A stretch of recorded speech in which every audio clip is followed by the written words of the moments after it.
இன்னும் நம்ம வந்து கூட்டணின்னு சொல்லி நீங்க வந்து அபிஷியலாவே சொல்லலை. ஆனா நம்ம 2 வாரம் பிரேக் விட்டதுனால நம்ம பசங்களுக்கு வந்து ஒருவேளை வந்து நம்ம அண்ணன் வந்து இந்த கட்சியோட சேருவாரோ அப்படின்னு சொல்லிட்டு அவங்களே வந்து அந்த கட்சியில போய் வந்து நம்ம ஃபிளாக் ஆட்டிக்கிட்டு இருக்காங்க. சீக்கிரம் வந்து பிரச்சாரம் வந்து ஸ்டார்ட் பண்ணணும்னே. அதனால வந்து இங்க வந்து பிரச்சாரம் ஸ்டார்ட் பண்ணுங்க. நீங்க எந்த தொகுதியில நிக்கிறீங்களோ அந்த தொகுதியில வந்து நீங்க கண்டிப்பா வின் பண்ணுவீங்க, எனக்கு நம்பிக்கை இருக்கு. ஆனா உங்க கேண்டிடேட் வின் பண்ணுவாங்களா இல்லையான்ட்டு எனக்கு வந்து தெரிலனே. சரிங்களா?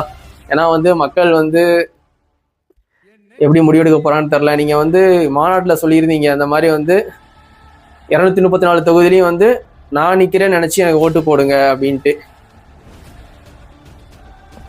நான் என்ன சொல்லுவேன்னா கேண்டிடேட் வந்து ஸ்ட்ராங்கா இருக்கணும்னே. ஏன்னா வந்து இப்போ வந்து கேண்டிடேட் ஸ்ட்ராங்கா இருந்தா மட்டும்தான் நம்ம ஜெயிக்க முடியும்.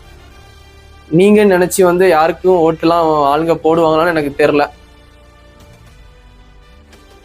உங்க கூட இருக்கவங்க மேல எனக்கு நம்பிக்கை எனக்கே இல்லைண்ணே. நான் ஓப்பனா சொல்ல போனா அதான், ஒரு பிரச்சனையை வந்து எப்படி சால்வ் பண்ணணும்னு தெரியல. மீடியால வந்து பேச மாட்டேங்காங்க, உங்க டிவிக்கில உள்ளவங்களே பேச மாட்டேங்காங்க.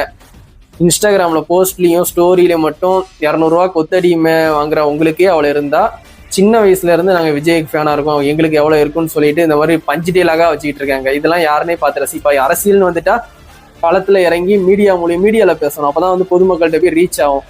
இன்ஸ்டாகிராம்ல ஸ்டோரி வைக்கிறது, வாட்ஸ்அப்ல ஸ்டேட்டஸ் வைக்கிறது, எங்களை மாதிரி பசங்க லவ் பண்ணாலும் வைப்போம், லவ் ஃபெயிலியர் ஆனாலும் வைப்போம், ஃப்ரெண்ட்ஸ் கூட சண்டை போட்டாலும் வைப்போம், எங்கேயாவது அவுட்டிங் போனாலும் வைப்போம். அந்த மாதிரி எங்களை மாதிரி ஆளுங்களுக்கு தான் இன்ஸ்டாகிராம் ஸ்டேட்டஸ், ட்விட்டர் போடுறதுக்கு. ஒரு பிரச்சனைன்னு வரும்போது இன்ஸ்டாகிராம்ல ட்விட்டர் போட்டு டெலீட் பண்றாங்க. டெல்லிக்கு போறேன்னு சொல்லிட்டு எங்கேயோ போறாங்க. எப்படின்னு தெரிலனே. ஆனா வந்து உங்க கூட இருக்கவங்க மேல எனக்கு ஸ்டார்டிங்ல இருந்தே நம்பிக்கை இல்லை. நான் அவங்கள பார்க்கும்போது உங்களை சிஎம் ஆக்குறதுக்கு தான் அவங்க பிறந்த மாதிரியே வந்து ஆக்ட் பண்ணிக்கிட்டு இருக்காங்க. பாத்தீங்களா? அவங்க பிறந்ததே வந்து உங்களை சிஎம் ஆக்குறதுக்கு தான். அந்த மாதிரி வந்து அவங்க ஃபேஸ் கட்ட பக்கத்துல ஏதோ ஒரு எதிர்பார்ப்போட தான் அவங்க கூட இருக்காங்கண்ணே.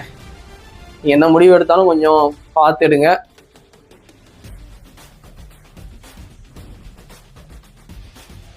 என்னோட சப்போர்ட் வந்து உங்களுக்கு கண்டிப்பா இருக்கும்ண்ணே. தளபதி மொபைல் சார்பாக விஜயனுக்கு என்னோட சப்போர்ட் வந்து என்னால எவ்வளவு பெஸ்ட் கொடுக்க முடியுமோ கண்டிப்பா பெஸ்ட் கொடுப்பேன்.